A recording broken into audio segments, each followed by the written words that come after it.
Hello mga fellow farmers! At dahil may dala na naman po tayong rabbit, ayan at excited na talagang gumawa ng rabbit cage kaya hindi na nakapaghintay ng bukas kahit galing sa 4 na oras na biyahe ay umarangkada agad sa paggawa nito. O diba, simpleng-simple lang. Kung kaya ko, kaya nyo rin. Previously, pinakita ko po yung paggawa natin ng mga DIY rabbit cage. But we have noticed na palaging di nauubos ng rabbits ang binibigay naming forages. Kasi nadadaganan o naaapakan nila ang mga ito, minsan din ay nadudumihan. Kaya ito at ginawa natin ang lagayan ng forages para hindi nila ito maapakan o madaganan. O, ayan. Ito na po ang ating ginawang lagayan ng forages ng ating mga rabbits. Masubukan nga ito. O, ayan. At hindi na magiging messy ang kanilang cage. Bakit nga ba parami na ng parami ang nagiging interesado sa cuniculture or rabbit farming? Ang mga rabbit kasi ay may high reproduction rate. Napakabilis nitong dumami. A single female rabbit ay maaaring mag-produce ng hanggang 8 kits.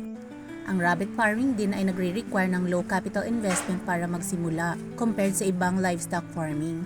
Mababa lang din ang feed cost ng mga rabbit dahil ang mga ito ay herbivores. Kumakain ito ng damo, gulay at iba pang forages na mahahanap lamang natin kahit saan.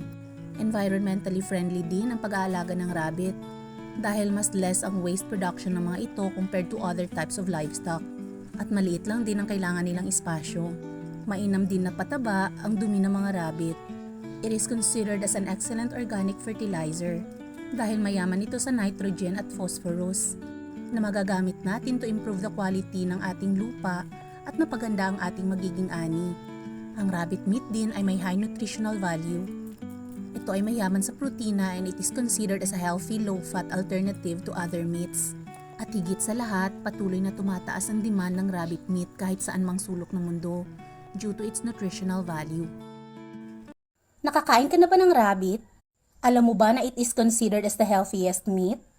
Rabbit is a lean protein which means nakakabuti ito sa ating puso at hindi ito nagko-contribute ng high cholesterol or heart disease. At kung magtatanong ka kung legal ba ang rabbit meat dito sa Pilipinas, ito ay nakasaad sa Animal Welfare Act, Republic Act 8485 as amended by RA 10631 na nagpapahintulot for the humane slaughter of certain animals used for foods gaya ng rabbit.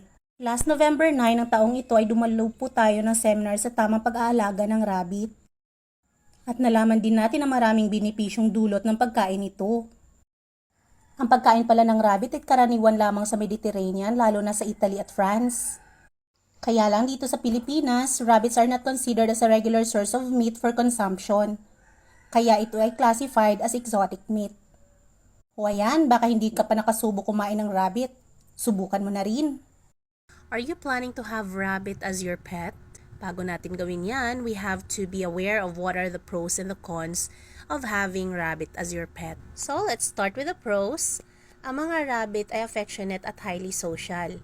Mahaba ang lifespan, low maintenance, tahimik at well-behaved, at entertaining. At kung may mga pros ay meron din tayong mga cons.